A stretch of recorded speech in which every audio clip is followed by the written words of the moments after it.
Un buen docente, pues es aquel que, más que ser un sabelotodo, es un guía personal para los niños. Porque no lo sabemos todo. Incluso llegan niños y niñas que saben incluso más que yo. Llegan y me dicen nombres de dinosaurios, nombres de plantas que ni yo conocía. Trato de que ellos sean los protagonistas de la escena del aula. Para poder ser un buen profesor necesitas echarle ahí un poquito de todo, ser empático con tus alumnos, ser amoroso, prepararte, seguirte preparando, no solo porque ya tienes una licenciatura, dices ya, soy maestro ya. La paciencia, la entrega, mucha dedicación, mucha firmeza también y también tener carácter para poder ser docente. Mi nombre es Viridiana Servín Manzanares. Mi nombre es Hugo Jesús Díaz Rodríguez. Yo crecí aquí en la Ciudad de México. Nací aquí en la delegación Iztapalapa. La profesión que yo ejerzo pues es el docente.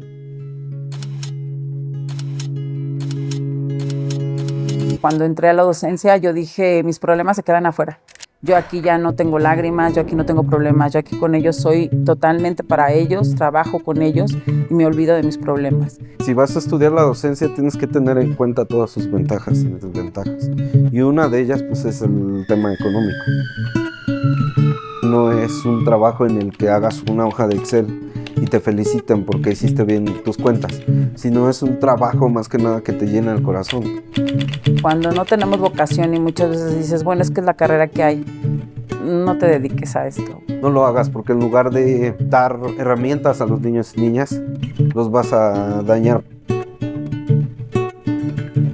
Pues el ser profesora no es tan reconocido. Dicen que es una carrera muy fácil porque solo te dedicas a jugar con los niños, ¿no? Y no lo comparto.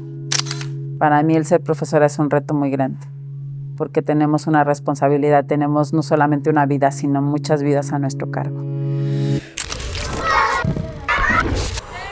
Pues no solamente aquí, sino en todo México, aún existen actitudes machistas, aún existen roles de género. Y en un principio, cuando yo llegué aquí, me era muy difícil verme bailando, jugando, siendo hombre y teniendo esa educación de ser un hombre y de que por ser un hombre tienes que hacer esto o el otro.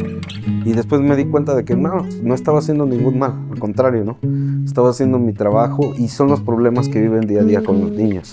Porque vienen niños y niñas que dicen no agarres esa muñeca porque si no vas a ser niña, o no agarres ese carrito porque son para los niños. Y yo trato de borrarle esas estigmas a los niños para que ellos puedan ser quienes son.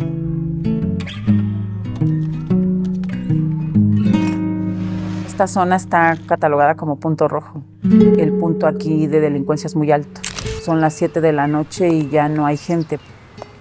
No por el hecho de que la zona esté catalogada como punto rojo, ya los niños son delincuentes o traen una pistola en la mano, ¿no? Son niños que les gusta trabajar bien, vienen con una muy buena educación de casa. Como es un centro muy pequeño, que tiene poco personal, todos hacemos de todo. Entonces doy clases, hago limpieza, pinto la escuela, realizo todas las actividades administrativas de la escuela, todos los trámites que hay con las autoridades, con las redes de apoyo. Manejo también algunas redes sociales de la escuela. Todos hacemos de todo, básicamente. Yo tomé un curso de Save the Children, donde nos trabajaban la parte del autocuidado. Y ahí me di cuenta que yo me estaba olvidando mucho de mí.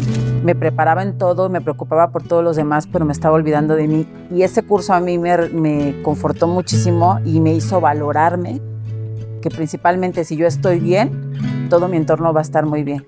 Fue una experiencia muy bonita que viví con ese equipo, de esa formación, y sí, valgo mucho.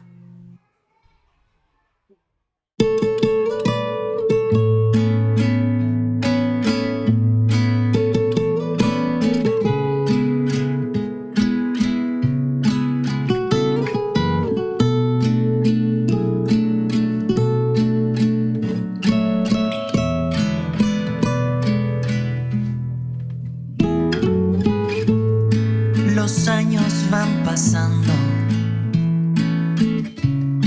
las pieles se arrugan, el agua que pasaba por el riachuelo riachuelo. Ahora es olas y espuma. Hay tanto que no sabes. Por ti yo lo di todo. Lo hice sin pensarlo, sin pedir nada a cambio. Solo ver luz en tus ojos, solo